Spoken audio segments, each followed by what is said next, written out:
From where you are, you can hear their dreams.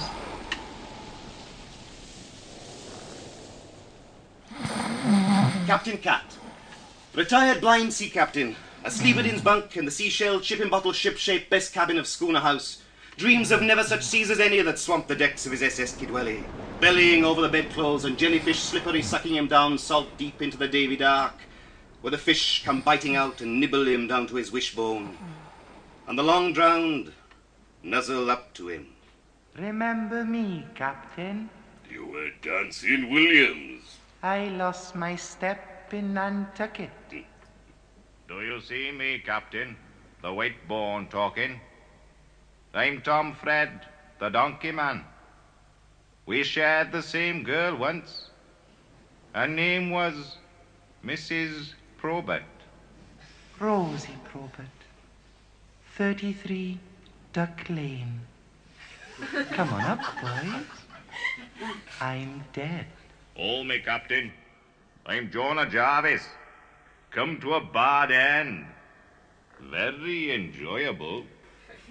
Alfred Pomeroy Jones, sea lawyer, born in Mumbles, sung like a linnet, crowned you with a flagon, tattooed with mermaids, thirst like a dredger, died of blisters. This skull at your ear roll is Curly Bevan. Tell my auntie it was me that pawned the Armaloo clock. Aye, aye, Curly. Tell my missus, no, I never. I never done what she said I never. Yes, they did.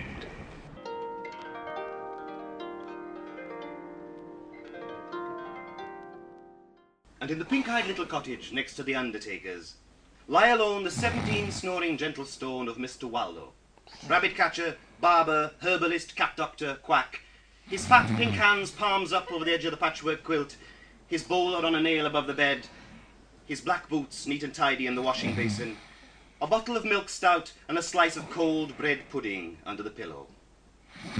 And dripping in the dark, he dreams of... This little piggy went to market. This little piggy stayed at home. This little piggy had roast beef. And this little piggy had none. And this little piggy went wee, wee, wee, wee, all the way home to Waldo! Waldo! Yes, blood we love. Oh, what'll the neighbors say? What'll the neighbors... Less than 500 souls inhabit the three quaint streets and the few narrow bylanes and scattered farmsteads that constitute this small, decaying watering place, which may indeed be called a backwater of life, without disrespect to its natives, who possess to this day a salty individuality of their own.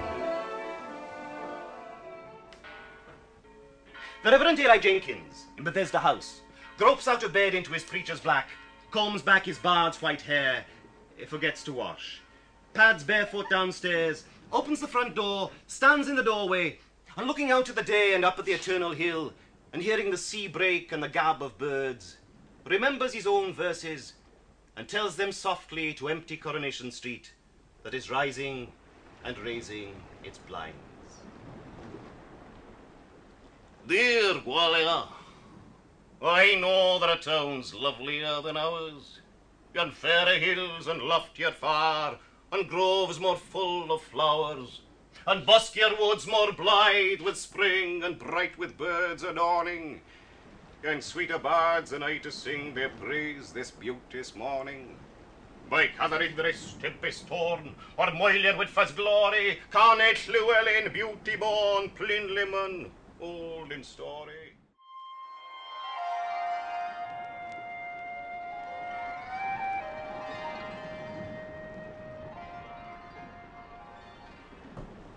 And in the schoolhouse opposite, Mr. Pugh takes up the morning tea to Mrs. Pugh and whispers on the stairs.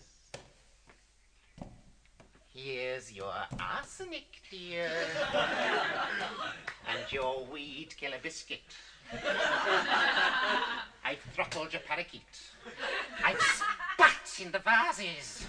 I've put cheese in the mouse holes. Here's your... nice tea, dear. Too much sugar. Oh, you haven't tasted it yet, dear. Too much milk, then.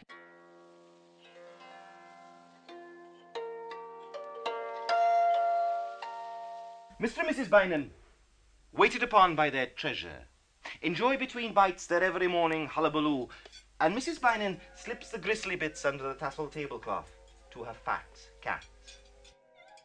She likes the liver, Ben. She ought to do best. It's her brother's. Did you hear that, Lily? Yes, Mum. We're eating puss cat. Yes, Mum. Oh, you cat butcher. It was doctored, mind. What's that got to do with it? Yesterday we had mole. Oh, Lily. Monday otter. Tuesday shrews.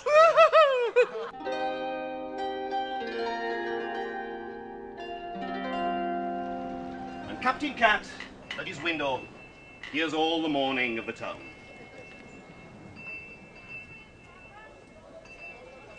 Maggie Richard, the Keelys, our son, little Gerwin, Billy Swansea with the dog's voice, one of Mr. Waldo's, a nasty Humphrey. Where's Dickie's Albion and the boys from Teapot? Perhaps they got the rash again.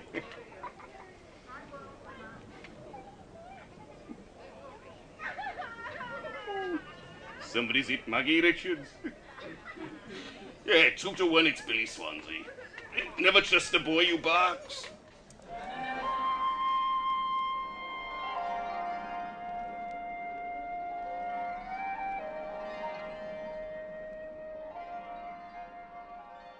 Mrs. Ogmore Pritchard, at the first drop of the dusk shower, seals all her sea-view doors, draws the germ-free blinds, sits erect as a dry dream on a high-backed hygienic chair, and wills herself to cold, quick sleep. At once, at twice, Mr. Ogmore and Mr. Pritchard, who all dead day long have been gossiping like ghosts in the woodshed, planning the loveless destruction of their glass widow, reluctantly sigh and sidle into her clean house. You first, Mr. Ogmore. No, after you, Mr. Pritchard. No, Mr. Ogmore, no. You widowed her first.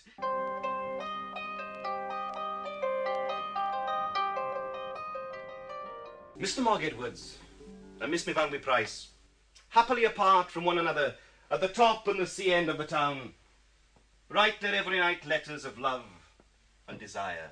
In the warm white book of Llarigib, you'll find the little maps of the islands of their contentment. Oh, my Mogg, I am yours forever. And she looks around with pleasure at her own neat, never-dull room, which Mr. Mogg Edwards will never enter. Come to my arms, my Vanwy. And he hugs his lovely money to his own heart.